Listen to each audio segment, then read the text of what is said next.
আপনি জানেন আপনার বন্ধু অনেক, কিন্তু আপনার শত্রু অনেক। আপনি জানেন কি আপনার সবচেয়ে বড় শত্রুকে? সে আপনার বাইরে কোথাও নয়, তা হচ্ছে আপনার ভেতরেই। আর সেই শত্রু হচ্ছে আপনার অস্থির মন। আপনি জানেন আপনি কি করতে চান, কিন্তু আপনি শুরুই করতে পারেন না। শুরু করলেও শেষ করতে পারেন না। কারণ সমস্যা আপনার যোগ্যতায় নয়, আপনার সমস্যা মানসিক অস্থিরতায়।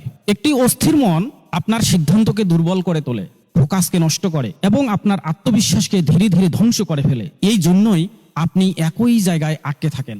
পক্ষান্তরে একটি স্থির মন আপনার পুরো জীবনকে পরিবর্তন করে দিতে পারে। তখন আপনি শুধু সঠিক কাজটি শুরু করবেন এবং আপনি শেষও করতে পারেন। এই কারণেই আমরা আয়োজন করেছি thought mastery program live core, the foundation of life transformation. এই 2 দিনের ট্রেনিংয়ে আপনি শিখবেন কিভাবে আপনার অস্থির মনকে স্থিরে রূপান্তরিত করবেন। সেই সাথে আপনার জীবনের সফলতার জন্য আরো 4টি গুরুত্বপূর্ণ লাইফ স্কিল শিখবেন। নিচের বুক নাও বাটনে ক্লিক করলে বিস্তারিত জানতে পারবেন। আর তাই এখনই দেরি না করে নিচের বুক নাও বাটনে ক্লিক করুন, বিস্তারিত জানুন এবং রেজিস্ট্রেশন করুন। ধন্যবাদ।